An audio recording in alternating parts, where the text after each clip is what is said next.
Avez-vous déjà remarqué que l'amour, après 60 ans, n'a plus la même saveur qu'à 20 ou 30 ans? Ce n'est plus seulement une question de passion ou de désir, mais souvent de survie intérieure, de recherche de paix et de sens. Pourtant, derrière cette quête sincère, se cachent des pièges subtils que beaucoup refusent de voir. La solitude, les blessures du passé, la peur du temps qui s'écoule, tout cela peut devenir des conseillers trompeurs. À cet âge, chaque choix compte davantage, car les erreurs coûtent plus cher, non seulement financièrement, mais aussi émotionnellement et spirituellement. Et si je vous disais que certains obstacles invisibles sont capables de briser même les âmes les plus expérimentées? Ce que nous allons explorer ensemble n'est pas une théorie, mais une réalité vécue par des hommes et des femmes qui, croyant trouver la lumière, se sont parfois égarés dans l'ombre. Alors, restez attentifs, car comprendre ces risques, c'est bien plus qu'éviter la douleur. C'est aussi apprendre à protéger sa dignité, sa paix intérieure et à honorer ce temps précieux qui nous est donné. Vous êtes-vous déjà demandé pourquoi la solitude change de visage avec les années qui passent? À 20 ans, elle ressemble à une attente. À 40 ans, elle devient parfois une pause. Mais après 60 ans, elle prend une forme bien différente. Elle peut devenir une compagne envahissante qui murmure dans l'oreille que le temps se rétrécit, que chaque soir passé seul est un soir perdu. C'est là que commence le piège. Car il existe une différence essentielle entre choisir d'aimer et chercher désespérément à combler un vide. Quand le silence de la maison devient insupportable, quand l'absence d'une voix à nos côtés se transforme en angoisse, beaucoup finissent par confondre le besoin de compagnie avec l'appel de l'amour véritable. La peur de la solitude devient alors un mauvais conseiller, un maître exigeant qui pousse à prendre des décisions hâtives. De nombreuses personnes se lancent dans une relation non pas parce qu'elles voient clairement la valeur de l'autre, mais parce qu'elles refusent de supporter une nuit de plus seule dans leur lit. Cette impulsion crée l'illusion d'un soulagement immédiat, mais en réalité, elle fragilise dès le départ la relation. Car une union née d'un manque n'apporte jamais plénitude, elle ne fait que repousser l'affrontement avec soi-même. La sagesse spirituelle nous enseigne une chose simple. On ne peut pas accueillir l'autre si l'on n'a pas d'abord trouvé une paix intérieure dans la solitude. Celui qui n'est pas réconcilié avec lui-même cherchera toujours dans l'autre une béquille, un remède à ses propres blessures. Mais l'amour n'est pas une thérapie, et celui qui entre dans une relation comme un naufragé qui s'accroche à une planche finit souvent par se noyer avec elle. L'histoire de tant d'hommes et de femmes, après 60 ans, nous le rappelle. Certains ont vendu leur maison, abandonné leurs repères, renoncé à leur stabilité juste pour ne plus être seuls, et se sont retrouvés prisonniers d'un lien qui les a appauvris, abîmés ou trahis. Derrière ce choix, il n'y avait pas de véritable discernement, seulement une peur plus forte que la lucidité. La solitude est un maître exigeant, mais elle peut être aussi une école. Celui qui apprend à vivre avec elle, à ne pas la fuir, découvre qu'elle n'est pas une ennemie, mais une étape pour grandir. C'est seulement lorsqu'on cesse de craindre d'être seul qu'on devient réellement capable d'aimer quelqu'un sans l'utiliser comme un refuge. Quand deux personnes de plus de 60 ans décident de s'unir, ce n'est jamais seulement deux vies qui se rejoignent. Ce sont aussi deux histoires, deux passés, et souvent deux familles entières qui entrent en collision. Et c'est là que beaucoup découvrent une vérité inconfortable. L'amour tardif n'est pas seulement une affaire de cœur, mais aussi une affaire de territoire. Les enfants adultes, parfois même petits-enfants, deviennent des acteurs silencieux mais puissants dans cette nouvelle dynamique. Ils ne voient pas toujours la nouvelle relation comme une bénédiction, mais comme une menace. Menace pour leur héritage, menace pour leur rôle de confident, menace pour une mémoire qu'ils ne veulent même pas voir remplacée. Derrière des paroles pleines de sollicitude se cache souvent une inquiétude bien plus matérielle. Et si cette personne prenait la place qui m'appartenait? Il ne faut pas juger trop vite ses réactions. Derrière elles se cache souvent une peur profonde, celle de perdre le parent qu'ils ont toujours connu. Mais cette peur, mal exprimée, se transforme en opposition farouche, en soupçon injuste, en manipulation affective. Combien de pères et de mères se sont retrouvés à devoir choisir entre leur nouveau bonheur et la paix avec leurs enfants? Spirituellement, cela révèle une leçon difficile. L'amour vrai ne relie pas seulement deux cœurs. Il demande aussi de traverser les tempêtes que provoquent les autres autour de nous. L'épreuve de la famille devient alors un test de solidité intérieure. Être ferme sans être dur, écouter sans se laisser manipuler, aimer ses enfants sans sacrifier son droit au bonheur, voilà un chemin de maturité que peu osent emprunter. Mais il y a une autre réalité, encore plus délicate, celle des enfants du nouveau partenaire. Là aussi, les résistances surgissent. Certains voient dans ce nouvel arrivant une intrusion, d'autres un rival qui vient bouleverser leur équilibre. Il suffit d'un mot mal compris ou d'un geste interprété de travers pour que la relation devienne un champ de bataille où personne ne se sent respecté. Le danger est réel. De nombreux couples après 60 ans se brisent, non pas faute d'amour, mais sous la pression des familles recomposées. Les voix extérieures, plus fortes que la conviction intérieure, finissent par étouffer le lien naissant. Face à cette réalité, il est essentiel de se rappeler une chose. Si une relation doit durer, elle ne peut pas s'appuyer sur la peur de décevoir les autres, mais sur la clarté d'un choix assumé. Car aimer après 60 ans, c'est aussi accepter que ce choix ne plaira pas à tout le monde, mais qu'il doit rester fidèle à ce que votre cœur sait être juste. À plus de 60 ans, chacun porte en lui un long héritage de vie. Des souvenirs heureux, certes, mais aussi des blessures parfois profondes. Un divorce, une trahison, la perte d'un conjoint, des promesses non tenues. Et c'est ici que beaucoup tombent dans un piège subtil. Croire qu'avec l'âge, on a forcément guéri. Pourtant, le temps qui passe ne soigne pas toujours, il peut simplement recouvrir d'un voile des cicatrices encore ouvertes. Beaucoup entrent dans une nouvelle relation persuadés d'être prêts, alors qu'en réalité, ils ne cherchent qu'à effacer une douleur encore vive. Ils confondent la disponibilité pour la compagnie avec la disponibilité pour l'amour. Mais la différence est immense, car être prêt pour la compagnie, c'est vouloir combler un vide.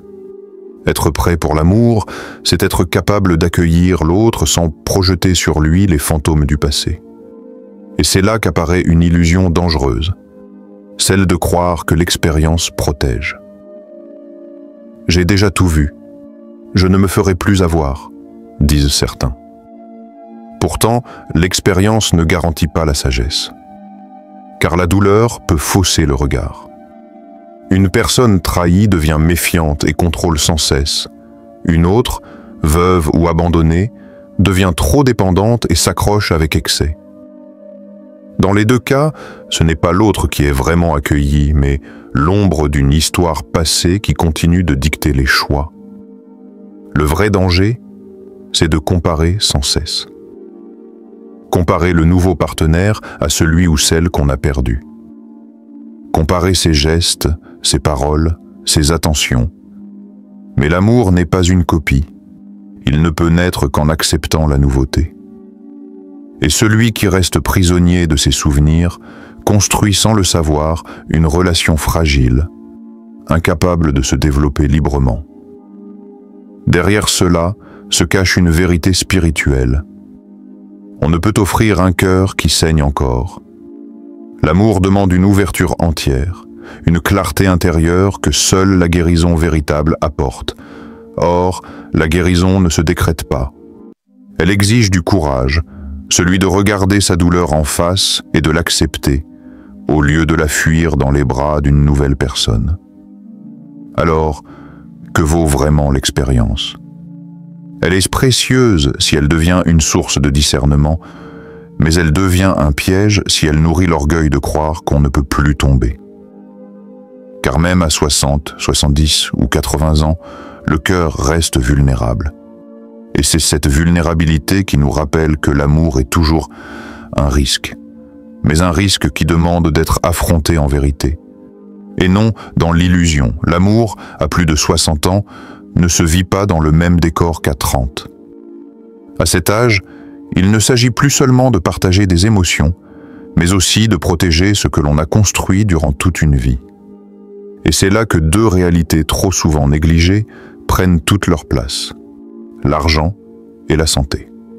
Beaucoup hésitent à parler d'argent dans une relation, comme si cela salissait la pureté des sentiments. Mais la vérité est simple. Après une vie de travail, d'économie et parfois de sacrifice, vos biens représentent non seulement votre sécurité, mais aussi votre dignité. Ouvrir son cœur ne doit jamais signifier fermer les yeux sur des décisions financières qui peuvent détruire en quelques mois ce qui a pris des décennies à bâtir. Les pièges sont nombreux. Un partenaire qui demande des aides financières répétées, un projet commun qui semble trop beau pour être vrai, ou encore la tentation de fusionner trop vite ses ressources. Ce sont autant de situations où la générosité se transforme en faiblesse exploitée. À 60 ans, on n'a plus des décennies pour se relever d'une erreur financière. Une seule mauvaise décision peut transformer une vieillesse paisible en dépendance douloureuse. Mais les enjeux ne s'arrêtent pas aux finances. La santé aussi devient un terrain fragile. Trop de personnes, par peur d'être rejetées, cachent leur maladie ou minimisent leur traitement. Pourtant, le poids de ces réalités surgit tôt ou tard. Découvrir après quelques mois qu'un partenaire souffre d'une maladie grave ou d'un trouble psychique non assumé peut bouleverser la relation et créer un climat de méfiance. Le problème n'est pas la maladie en soi. À cet âge, elle est naturelle.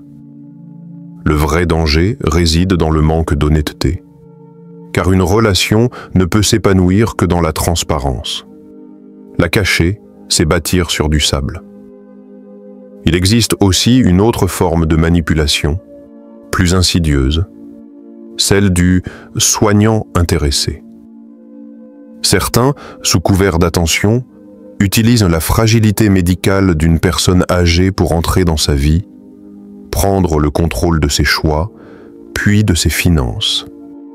Ces histoires, aussi cruelles qu'elles paraissent, existent bel et bien et rappellent à quel point vigilance et discernement sont indispensables. La sagesse ici nous enseigne que l'amour vrai ne fuit pas la vérité matérielle et physique. Il ne s'agit pas de refuser la vulnérabilité, mais de l'accueillir avec lucidité. Car ce n'est qu'en regardant en face l'argent et la santé que deux êtres peuvent bâtir une relation solide, capable de traverser le temps sans se briser au premier obstacle. Chercher l'amour après 60 ans n'a plus rien à voir avec ce que nos parents ont connu. Aujourd'hui, la technologie a ouvert des portes inédites. Applications de rencontres, réseaux sociaux, échanges instantanés. En quelques clics, on peut rencontrer une personne à l'autre bout du monde, partager ses pensées, ses photos, ses espoirs. Mais derrière cette modernité séduisante, de nouveaux pièges se dressent, d'autant plus redoutables que beaucoup n'y sont pas préparés. Le premier danger, c'est l'illusion de proximité. Des heures passées à écrire des messages ou à discuter en ligne peuvent donner l'impression d'une relation profonde. Mais en réalité, ce n'est qu'une projection. Deux solitudes qui se rencontrent derrière un écran. La vraie intimité ne se construit pas en quelques échanges virtuels, mais dans la durée, dans le concret du quotidien. Pourtant, nombreux sont ceux qui confondent cette intensité numérique avec un véritable engagement. À cela s'ajoute un autre facteur, la précipitation du temps. À cet âge, beaucoup se disent « Je n'ai plus de temps à perdre. Cette pensée, bien que compréhensible, devient parfois une prison. Elle pousse à accélérer des étapes qui demandent au contraire de la patience. En quelques semaines, certains se projettent dans des mariages, des projets financiers ou des cohabitations, simplement parce qu'ils craignent de rater leur dernière chance. Mais l'amour, même tardif, ne se soumet pas à l'urgence. Il exige d'être éprouvé dans le temps. Et c'est précisément cette double fragilité, numérique et temporelle, que les prédateurs exploitent. Les escroqueries sentimentales visant les plus de 60 ans se multiplient. Derrière une photo séduisante et des mots bien choisis, certains manipulent les émotions pour obtenir de l'argent ou un avantage. Le plus cruel, ce n'est pas seulement la perte financière, mais la blessure intérieure, la perte de confiance en l'amour lui-même. Spirituellement, cette réalité nous confronte à une question profonde. Comment rester ouvert sans être naïf? Comment garder la foi en l'amour sans se laisser égarer par des illusions? La réponse réside dans une vertu essentielle, le discernement.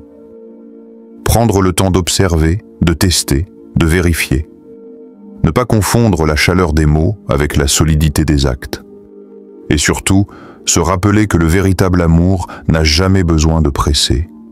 Il se reconnaît justement à sa capacité à attendre, à respecter le rythme naturel des cœurs. Car si la technologie a accéléré les rencontres, elle n'a pas changé une vérité immuable.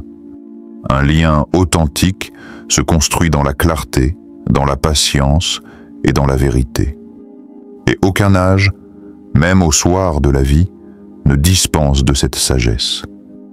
Entrer en relation après 60 ans peut être un chemin de lumière ou un terrain glissant rempli d'illusions. La différence ne dépend pas de la chance, mais de la lucidité. La sagesse, c'est savoir regarder au-delà des apparences, écouter les signes et choisir en conscience, plutôt que par peur ou précipitation. Si vous êtes dans cette étape de la vie, ne vous laissez pas guider uniquement par le besoin de combler un vide. L'amour authentique commence par la clarté intérieure et par le courage de poser les bonnes limites.